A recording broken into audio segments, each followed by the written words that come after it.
एक बार फिर से आप सभी का स्वागत है मेरे प्यारे दोस्तों आपके अपने यूट्यूब चैनल पर। मेरे प्यारे दोस्त, अगर आप हमें फर्स्ट ईयर में हैं और आपने समाजशास्त्र ले रखा है तो इस वीडियो को पूरा देखिएगा, क्योंकि वीडियो में जो है काफ़ी ज़्यादा मज़ा आने वाला है और वीडियो आपके लिए काफ़ी ज़्यादा इंपॉर्टेंट भी होने वाला है। ठीक है, इंपॉर्टेंट इसलिए होने वाला है मेरे प्यारे दोस्त क्योंकि हम बात करने वाले हैं समाजशास्त्र के पेपर नंबर 1 के बारे में, जिसका नाम है सामाजिक विचारों का इतिहास। ठीक है, क्या है मेरे प्यारे दोस्त सामाजिक विचारों का इतिहास, इसके ऊपर हम चर्चा करने वाले हैं।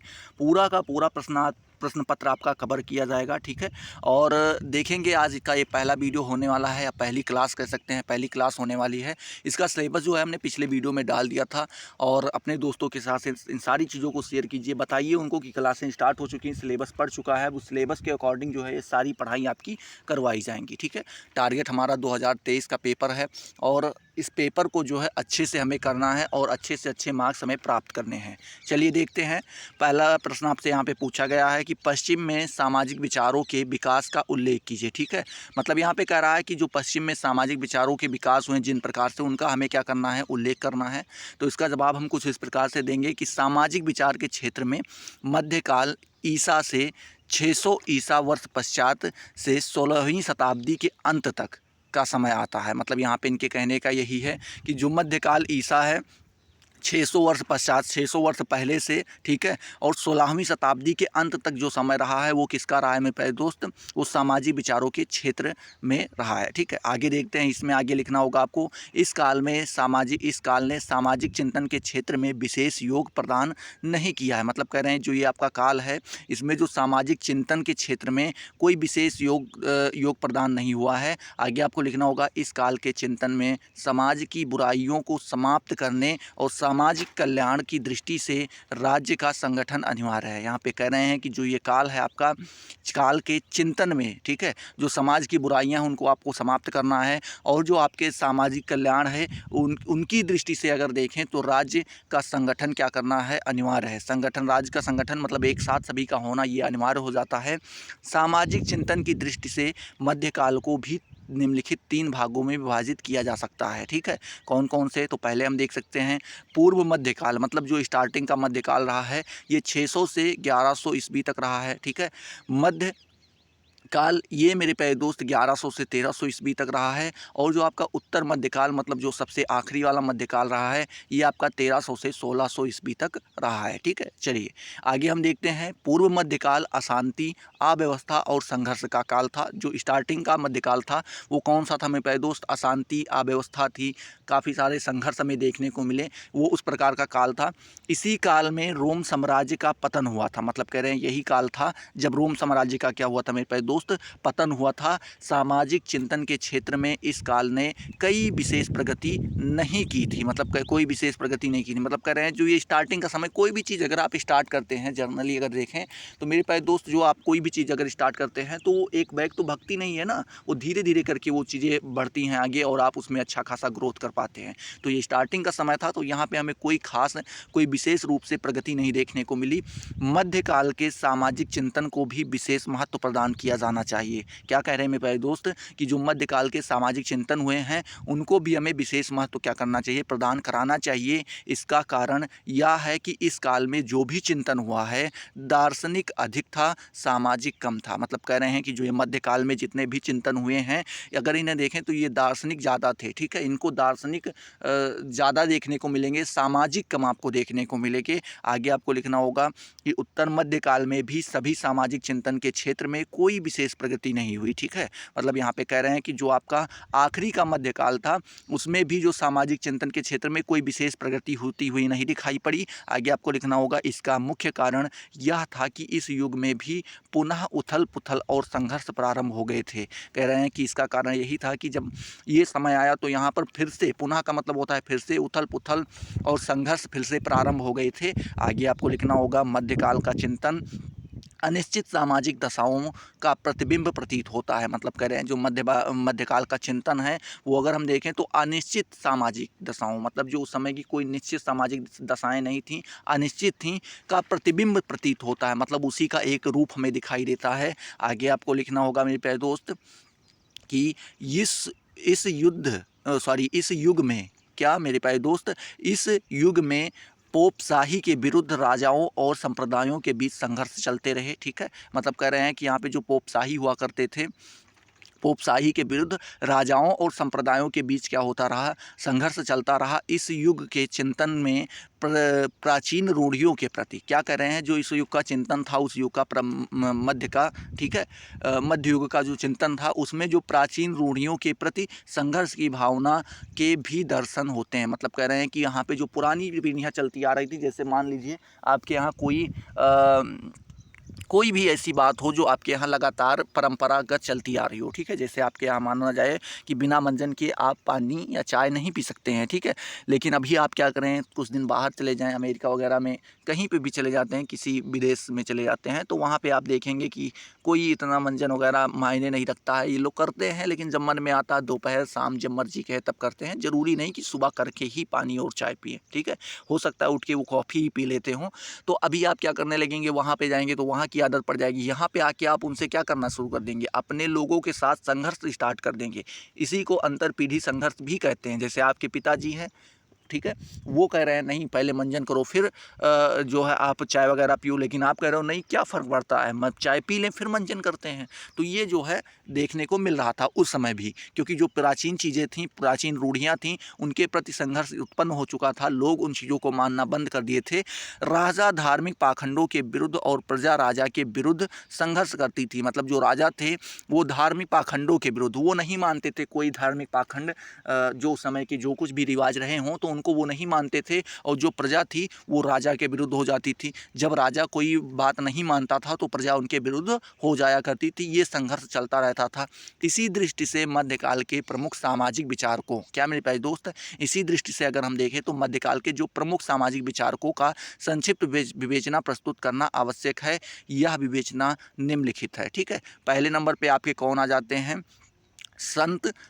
संत ऑगस्टाइन। क्या मेरे प्यारे दोस्त, संत ऑगस्टाइन जो हैं ये पहले नंबर पे आ जाते हैं। तो यहाँ पे आप कह सकते हैं कि जो संत ऑगस्टाइन का जन्म जो है कब हुआ था मेरे प्यारे दोस्त, 354 ईस्वी में हुआ था, ठीक है। इनकी मृत्यु 430 ईस्वी में हुई थी। इनके पिता मूर्ति पूजक थे। ये कौन थे मेरे प्यारे दोस्त, इनके पिताजी जो थे वो एक मूर्ति पूजक, मूर्ति पूजक का मतलब जो मूर्ति का पूजा करता हो, किसी भी देवी देवता की हो या किसी बाबा वगैरह की हो, तो वो जो है उस समय मूर्ति पूजक थे, वो मूर्ति वगैरह में ज़्यादा विश्वास रखते थे। संत ऑगस्टाइन, क्या मेरे प्यारे दोस्त, संत ऑगस्टाइन जो थे इनकी माता ईसाई थी और ईसाई धर्म में उनकी गहरी आस्था थी। और इनकी माता कौन सी थी, ईसाई धर्म से बिलोंग करती थी और उनकी उसमें काफ़ी ज़्यादा क्या थी, आस्था थी, वो ईसाई धर्म को मानती भी थी, ठीक है। आगे आपको लिखना होगा, ऑगस्टाइन ने अपनी जीवनी के दिनों, क्या मेरे प्यारे दोस्त, सॉरी जीवनी कह रहे हैं, जवानी के दिनों को यौन की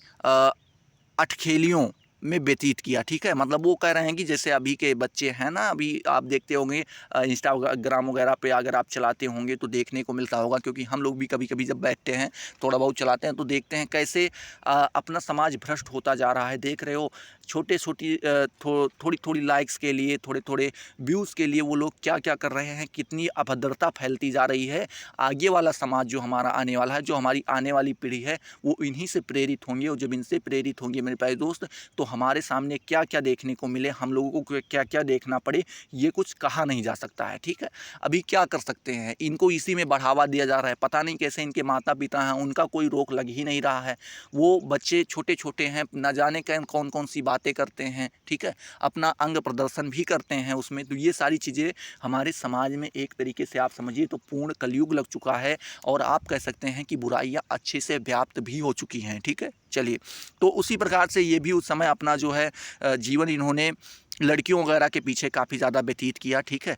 और इसके बाद ईसाई धर्म की ओर बढ़ती उनकी आस्था ने उसे बिशप बना दिया, ठीक है। मतलब वहाँ पे कह रहे हैं कि जो उसके बाद क्या हुआ कि इनका जो ईसाई धर्म की ओर आस्था इनकी धीरे धीरे बढ़ती गई। आस्था जो थी इनकी ईसाई धर्म की तरफ ज़्यादा झुकी हुई दिखाई पड़ी, ठीक है। और उन्होंने उन्हें क्या बना दिया, बिशप बना दिया, ठीक है। आगे आपको लिखना होगा, संत ऑगस्टाइन के यद्यपि 2 ग्रंथों, कौन से मेरे प्यारे दोस्त, कन्फाशंस और सिटी ऑफ द गॉड, ठीक है, सिटी ऑफ द गॉड अधिक महत्वपूर्ण है। ये 2 यहाँ पे काफ़ी ज़्यादा इनके मशहूर रहे हैं। इस पुस्तकों में उन्होंने सामाजिक चिंतन का जो आधार प्रस्तुत किया है वह निम्नलिखित है, ठीक है। यहाँ पे कुछ यहाँ पे बताए गए हैं आपको।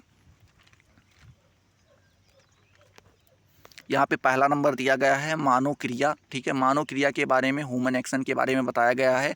अपनी महत्वपूर्ण पुस्तक सिटी ऑफ द गॉड में आइंस्टाइन ने मानवीय क्रियाओं की विवेचना की है। जो मानव की क्रियाएं होती हैं उनके बारे में यहाँ पे उन्होंने बताया है। उनका विचार है कि क्रियाओं का व्यक्ति के जीवन में अत्यंत महत्वपूर्ण स्थान होता है, ठीक है। वो वहाँ पे कहते हैं कि जो क्रियाएं होती हैं इनका अत्यधिक जो है महत्वपूर्ण स्थान देखने को मिलता है किसी भी व्यक्ति के जीवन में। अगर हम देखें व्यक्ति और समाज को संचालित करने में क्रियाओं की भूमिका महत्वपूर्ण होती हैं। किसकी होती है मेरे प्यारे दोस्त? तो व्यक्ति और समाज को दोनों को संचालित करने में क्रियाओं की भूमिका क्या होती है, काफ़ी ज़्यादा इंपॉर्टेंट दिखाई पड़ती है। ये उस बुक में लिखते हैं, ठीक है। दूसरे शब्दों में इन क्रियाओं का कारक क्या है, ठीक है। क्या कहते हैं कि इन क्रियाओं का कारक क्या है? आइंस्टाइन, क्या मेरे प्यारे दोस्त, एक मिनट,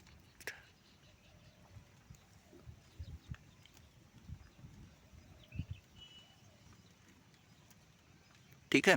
यहाँ पे देखते हैं, कलर चेंज कर दें।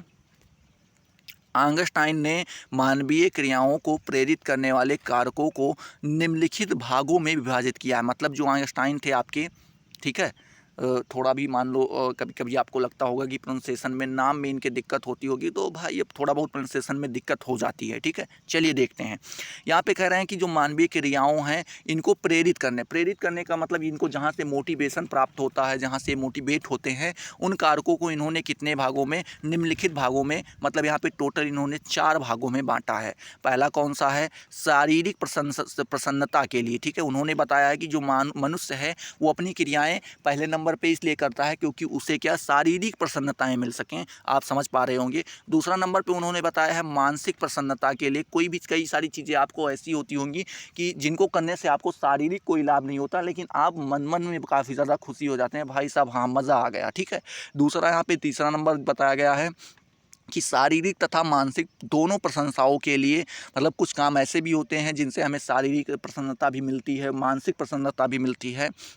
और चौथा नंबर पे यहाँ पे बता रहे हैं ईश्वरीय प्रसन्नता के लिए, और कुछ काम ऐसे भी किए जाते हैं जो ईश्वरीय प्रसन्नता के लिए होते हैं, ठीक है। जैसे आपने अगर मूवी वगैरह देखी होगी या देखते होंगे तो आपको देखने को मिलता होगा कि जो वो होते हैं, क्या बोलते हैं, अरे भाई, आतंकवादी वगैरह, ठीक है। उनको बताया जाता है कि हमारे जो कोई गॉड हैं उन्होंने जो है फरमान भेजा है या कोई ऐसा संदेश हमारे पास भेजा है कि तुम इन लोगों को मारो, ऐसा करो वैसा करो, तो वो काफ़ी ज़्यादा खुश होंगे। तो उनको उनसे ना तो कोई शारीरिक खुशी मिलती है ना मानसिक खुशी मिलती है, लेकिन उनके दिमाग में ये चीज़ें बैठा दी जाती हैं कि हाँ, जो हमारा ऊपर वाला है, जो हमारी रक्षा करता है, जो हमें जीवित रखता है, जो हमें सब कुछ देता है, वो अगर ये कह रहा है तो हम उसकी खुशी के लिए किसी को भी मार सकते हैं, ठीक है। तो इस प्रकार से कुछ ईश्वरीय प्रसन्नता के लिए भी की जाती है। जैसे आप होगे कि आप मान लीजिए अगर हिंदू धर्म से बिलोंग करते होंगे तो होम वगैरह, कथा, भागवत ये सब करवाते होंगे, ठीक है। ऐसे ही अगर आप मुस्लिम धर्म से बिलोंग करते होंगे तो बहुत सारी चीज़ें, कलमा वगैरह पढ़ते होंगे, ठीक है, रोज़ा वगैरह रहते होंगे। इससे आपको ना तो कोई शारीरिक प्रसन्नता होती है ना मानसिक प्रसन्नता होती। आप ईश्वर को प्रसन्न करने के लिए सारी चीज़ें करते हैं। ईसाई धर्म में भी ऐसी सारी चीज़ें की जाती हैं। तो ये इस प्रकार से आपकी चीज़ें होती हैं, ठीक है। आगे यहाँ पर आपका दूसरा नंबर दिया गया है, इन्होंने बताया है, दूसरा पॉइंट ये बताया है मानव इतिहास, ह्यूमन हिस्ट्री के बारे में भी उस पुस्तक में चर्चा किया है। उन्होंने बताया है कि संत आगस्टाइन के अनुसार मानव इतिहास पाप और पुण्य के संघर्ष का इतिहास रहा है। वो कह रहे हैं कि जो मनुष्य का इतिहास रहा है मेरे प्यारे दोस्त, वो पाप और पुण्य, ठीक है, जो आप पाप करते हैं और पुण्य, इन दोनों के बीच के संघर्ष का इतिहास रहा है। क्योंकि उस समय पे ना तो उतने कानून होते थे ना नियम होते थे। पहले के लोग जो रहते थे, आप सोचिए ज़रा कि अभी तो मान लीजिए कानून बना दिया गया कि अगर आप चोरी करते हैं तो आपको ये सज़ा मिलेगी, आप किसी का खून करते हैं, कत्ल करते हैं, मर्डर करते हैं या कुछ भी ऐसी चीज़ें करते हैं तो आपको ये सज़ाएँ मिलेगी, ठीक है। आपको कोर्ट जाना पड़ेगा, पेनाल्टी भरनी पड़ेगी, जेल भी काटना पड़ेगा। लेकिन कुछ समय पहले सोचिए, जब ये जेल वगैरह नहीं हुआ करती थी तब भी लोग रहते थे ना, तो वहाँ पे उस समय पे जो संघर्ष था वो पाप और पुण्य का था। वहाँ पे बताया जाता था कि अगर आप ये करोगे तो आपको पाप लगेगा, और जब आपको पाप लगेगा तो इसकी सज़ा आपको मिलेगी, और उसकी सज़ा आपको ऊपर वाला देगा, और जब ऊपर वाला देगा तो उसमें आपको कोई रिहाई नहीं मिलेगी, ठीक है। तो इस प्रकार से वो लोग भी रहते थे, एक नियम कानून में रहते थे। वो किसके, पाप और पुण्य के संघर्ष में। ठीक है, इस संघर्ष में अंतिम विजय पुण्य की होती है। पता शुरू से ही आप देखते आए होंगे, अगर रामायण महाभारत वगैरह आपने देखा होगा तो यही बताया जाता है कि हमेशा जीत किसकी होती है, पुण्य की जीत होती है, सत्य की जीत होती है, ना कि असत्य और पाप की होती है। ठीक है, पाप की हार असंभावी है, मतलब कह रहे हैं कि वो क्या है, एक तय है कि पाप की हार होना है, पाप का हार होना ही है। ठीक है, इसीलिए ऑगस्टाइन ने शुद्ध हृदय की महत्ता पर बल दिया है और कहा है कि मनुष्य के असद विचार हो अत्यंत हानिकारक होते हैं। मतलब जो आपके ऑगस्टाइन हुए हैं, इन्होंने बताया है कि शुद्ध हृदय को इन्होंने महानता दी है। इन्होंने बताया है कि अगर आपका हृदय शुद्ध है तो आप काफ़ी ज़्यादा ग्रोथ करेंगे, आपका हर काम होगा। लेकिन अगर आपका हृदय शुद्ध नहीं है, आपका जो है विचार शुद्ध नहीं है, तो आपको क्या होगी, बहुत सारी हानि झेलनी पड़ेगी, बहुत सारे आपको कष्ट झेलने पड़ेंगे। ठीक है, चलिए आगे देखते हैं। तीसरा नंबर पॉइंट उन्होंने बताया है सामाजिक अवस्था के बारे में। ठीक है,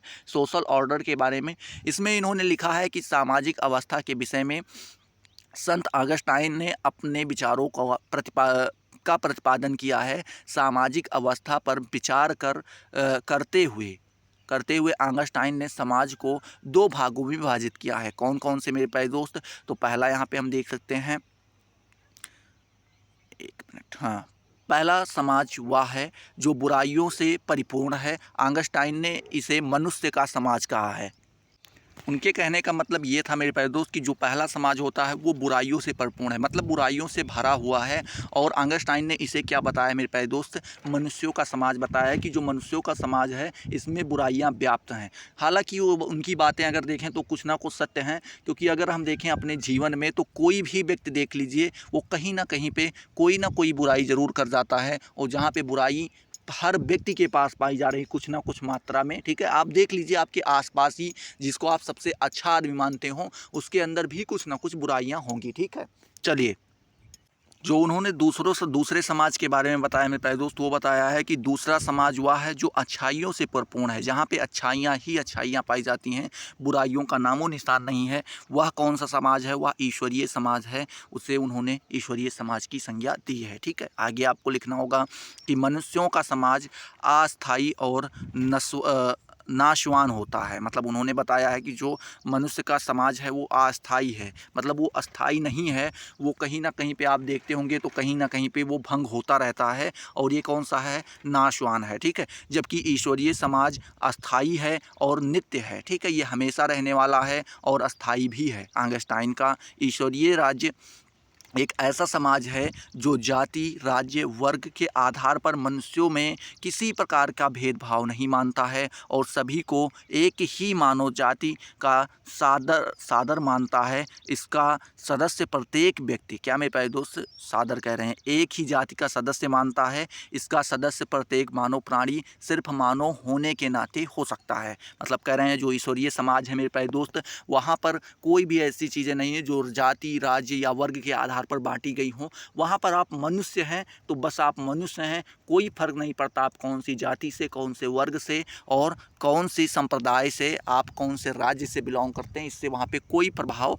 नहीं पड़ने वाला है। ठीक है, बस वहाँ पे केवल एक चीज़ मायने रखा जाता है कि आप एक मनुष्य हैं। ठीक है, चलिए आगे आपको लिखना होगा, हेडिंग डालनी होगी यहाँ पे, क्या डालनी होगी मेरे प्यारे दोस्त, कि सामाजिक घटना। ठीक है, उनकी जो चौथी हेडिंग थी वो क्या थी, सामाजिक घटना। सामाजिक घटना के बारे में देखें तो यहाँ पे आप कह सकते हैं कि ऑगस्टाइन का विचार है कि समाज में निरंतर घटनाएं होती रहती हैं। ठीक है, वो कह रहे हैं कि जो समाज है अपना, इसमें लगातार हमें कोई ना कोई घटनाएं देखने को मिलती रहती हैं। प्रत्येक घटना इसलिए घटित होती है क्योंकि इसके पीछे विशिष्ट उद्देश्य छिपे होते हैं। मतलब कह रहे हैं कि कोई भी घटना हो वो तभी घटित होती है जब उसके पीछे कोई एक अच्छा खासा उद्देश्य हो, कोई अच्छा खासा एम हो, तभी वो घटनाएं घटित होती हैं। ये उद्देश्य ईश्वर द्वारा निर्धारित और संचालित होते हैं। मतलब कह रहे हैं ये जो उद्देश्य होते हैं ये ईश्वर द्वारा बनाए जाते हैं, गॉड के द्वारा बनाए जाते हैं और उन्हीं के द्वारा ये संचालित भी किए जाते हैं। इस घटना में संचालित होने के कारण, इस घटना के संचालित होने के कारण मनुष्य या प्रकृति स्वयं में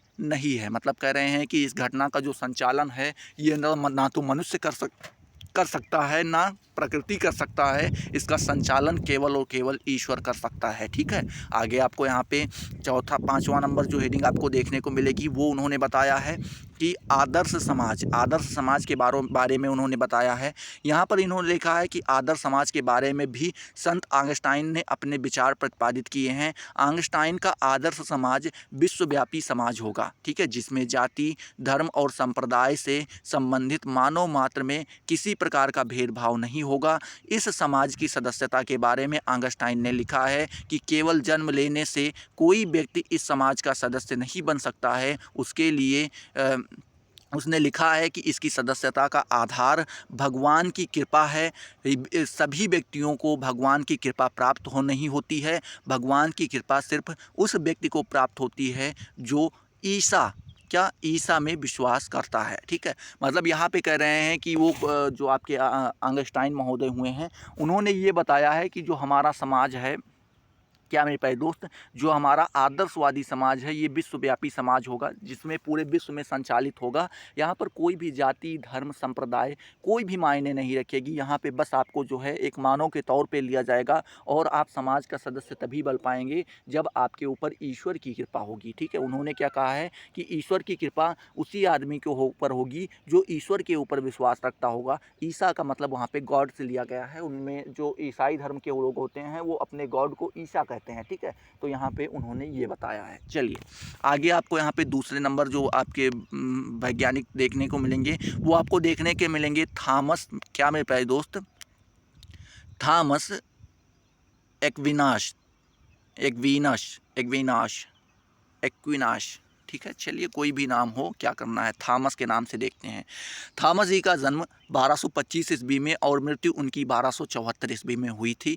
इसने अरस्तु के इस विचार को स्वीकार किया था कि मनुष्य एक सामाजिक प्राणी है। जो अरस्तु ने आपके अरस्तु हुए, उन्होंने एक विचार दिया था जो काफ़ी ज़्यादा पॉपुलर विचार उनका रहा है, एक तरीके से आप कह सकते हैं। जो उन्होंने कहा था कि मनुष्य क्या है, एक सामाजिक प्राणी है, इसको थॉमस जी ने भी स्वीकार किया है।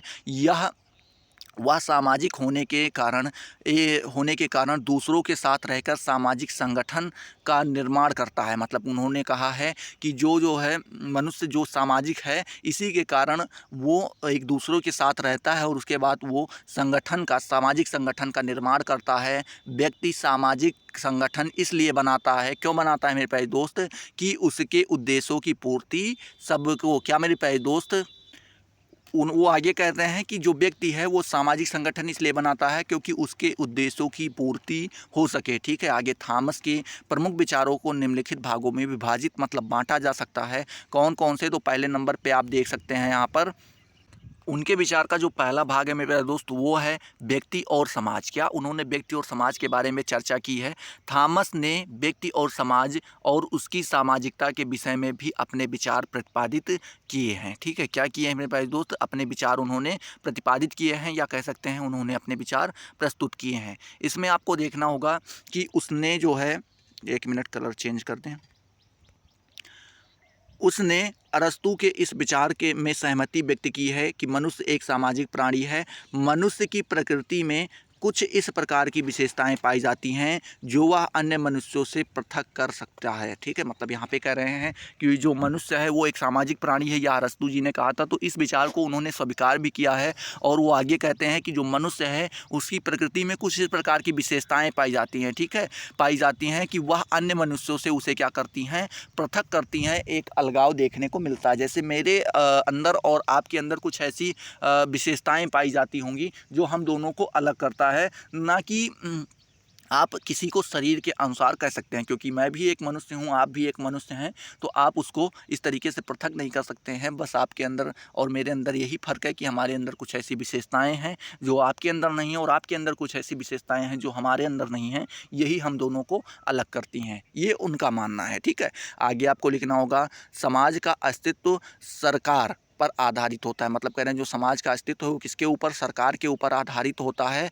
अर्थात सरकार के बिना समाज नहीं रह सकता है। मनुष्य के विचार और भावनाएं पृथक पृथक होती हैं, इन्हें एकीकृत करने के लिए भी सरकार का अस्तित्व अनिवार्य है। मतलब कह रहे हैं सभी मनुष्य का जो है वो भावनाएं और विचार जो होते हैं वो अलग अलग रहते हैं। अगर आप मान लीजिए आपको कोई निर्णय लेना है और आप अगर सबसे पूछने लगें तो सभी का जो है एक अलग अलग स्टेटमेंट होगा इस बारे में, ठीक है।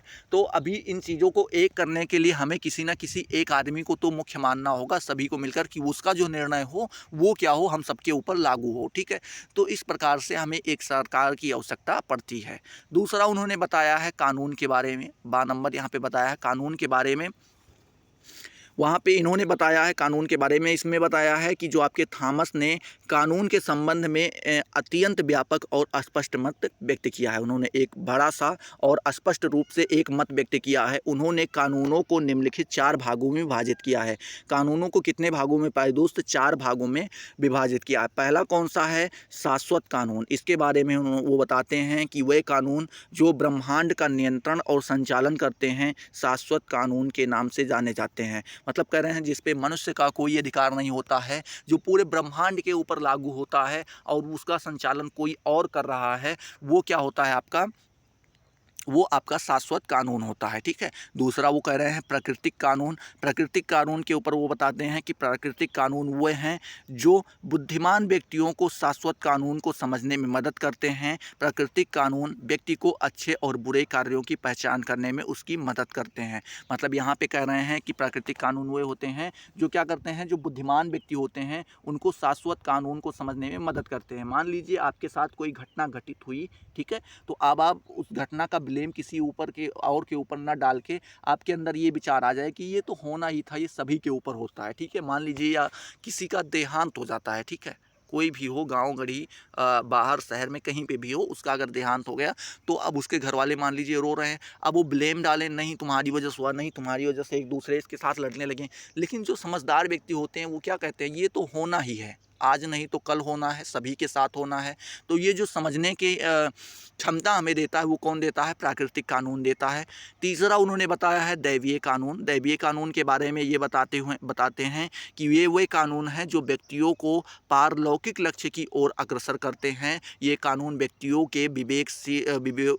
को विवेकशील बनाते हैं और उसकी अपूर्णता को समाप्त करते हैं। मतलब कह रहे हैं कि जो दैविक कानून है ये क्या करते हैं मेरे प्यारे दोस्त, ये मनुष्य को पारलौकिक लक्ष्य की ओर अग्रसर करते हैं। मतलब उसको मोक्ष प्राप्ति हो इसके लिए उसको प्रेरित करते हैं। और कानून के ये कानून क्या करते हैं, व्यक्ति को विवेकशील बनाते हैं। मतलब उसके अंदर जो है सोचने की प्रवृत्ति जागृत करते हैं और उसकी अपूर्णताओं को समाप्त करते हैं। पहले मनुष्य अधूरा रहता है और जब इन चीज़ों से वाकिफ हो जाता है तो वो एक पूर्ण मनुष्य का रूप धारण कर लेता है।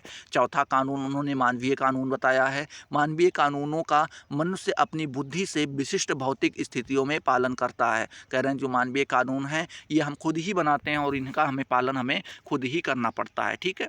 तीसरा नंबर देखते हैं, यहाँ पे इन्होंने बताया है कि सहयोग और न्याय, ठीक है। क्या ये तीसरा विचार इनका जो था, विचार का जो तीसरा भाग था वो था सहयोग और न्याय। इसमें इन्होंने बताया है कि सहयोग और न्याय के बारे में उसका विचार है कि प्रत्येक व्यक्ति को अपने साथियों की सहायता करनी चाहिए। वो मानते हैं कि जो भी व्यक्ति है उसके साथ जो लोग रहते हैं उनको अपने साथियों का क्या करना चाहिए, मदद करनी चाहिए। प्रत्येक व्यक्ति को, हर व्यक्ति को। उसने लिखा है कि सामाजिक न्याय एकता और पारस्परिक सहायता पर ही आधारित है। मतलब कह रहे हैं जो सामाजिक न्याय है वो हम देखें तो एकता, मतलब हम लोग एक साथ में रह करके कोई काम करें उसके ऊपर आधारित है, और पारस्परिक सहायता के ऊपर आधारित है। यदि जनता अपने सामान्य हितों के प्रति जागरूक है, मतलब कह रहे हैं जो जनता है वो अपने सामान्य हितों के प्रति क्या है, जागरूक है, तो उसे अपने न्यायाधीशों के चुनाव का अधिकार होना चाहिए। तो वो क्या करना चाहिए, उसका न्यायाधीश कौन हो उसके न्यायाधीश का चुनाव होना चाहिए। यदि जनता भ्रष्ट है और अपने मतों को बेचती है तो उसे इस प्रकार का अधिकार नहीं होना चाहिए। मतलब कह रहे हैं अगर कोई जनता है कहीं की और वो भ्रष्ट है, वो क्या करती है, अपने मत को क्या करती है, बेचती है। मान लीजिए आपके यहाँ कोई चुनाव हुआ और वहाँ का नेता जो है वो आया और सभी को 2-2 हज़ार रुपये दे करके गया और बोला जो है आपको वोट देना है, और आपके यहाँ की जनता वही कर रही, 2-2 हज़ार रुपये ले रही है और क्या कर रही है, अपने वोट को उसी आदमी को दे रही है। तो अब उसको अधिकार, मत देने का कोई अधिकार नहीं रहेगा, क्योंकि वो अपने मतों को बेच रहा है। मत को कभी बेचा नहीं जाता मेरे प्यारे दोस्त, उसको किसी के सामने रखा जाता है। चौथा उनका जो विचार का भाग था वो था मेरे प्यारे दोस्त, चर्चा की सत्ता, चर्च की सत्ता। क्या उन्होंने बताया? चर्च की सत्ता बताया है। जो थॉमस महोदय हैं उन्होंने बताया है कि चर्च की सत्ता पर भी अपने विचार प्रतिपादित किए हैं। उन्होंने कहा है कि उसके विचार से चर्च, क्या मेरे प्यारे दोस्त, चर्च के निर्देशों पर चलने वाले ही लौकिक तथा पारलौकिक सुखों की प्राप्ति की जा सकती है। मतलब कह रहे हैं जो आपकी चर्च है, अब मान लीजिए उन लोगों में चर्च होता है, हम लोगों में मंदिर होता है, मुस्लिम में मस्जिद होता है। तो इस प्रकार से उन्होंने बताया कि जो वहाँ का नियम कानून है, अगर उसको हम ही मानेंगे तभी हम लौकिक और पारलौकिक सुखों की प्राप्ति कर पाएंगे। ठीक है। उसने भावनाओं की अपेक्षा तर्क को अधिक महत्व प्रदान किया है। उसका विचार है कि चर्च धर्म प्रधान संस्था ना होकर के ज्ञान प्रधान संस्था है। वो मानते हैं कि जो चर्च है वो, क्या मेरे पास दोस्त, धर्म प्रधान नहीं है, वो क्या ज्ञान प्रधान है। यहाँ पे ज्ञान को प्रधानता दी जाती है, यहाँ पे ना कि किसी धर्म को प्रधानता दी जाती है। तो आई होप ये सारी चीज़ें आपको क्लियर हुई होंगी। अभी तो हमें काफ़ी ज़्यादा चर्चा करना है, वीडियो काफ़ी ज़्यादा लंबा हो रहा है, तो ज़्यादा लंबा हो जाता है तो ये होता है कि हमको पढ़ाने में भी दिक्कत होने लगती है और आप लोगों को समझने में भी दिक्कत होती रहती है। ठीक है। तो इस वाले टॉपिक के ऊपर हम बाद में चर्चा करेंगे। जो पूर्व आधुनिक सामाजिक विचार हैं, इसके ऊपर हम बाद में चर्चा करने वाले हैं। ठीक है, दूसरे वीडियो के अंतर्गत। तो चलिए अगले वीडियो में मिलते हैं नए जोश, नए टॉपिक के साथ। तब तक के लिए जय हिंद, जय भारत।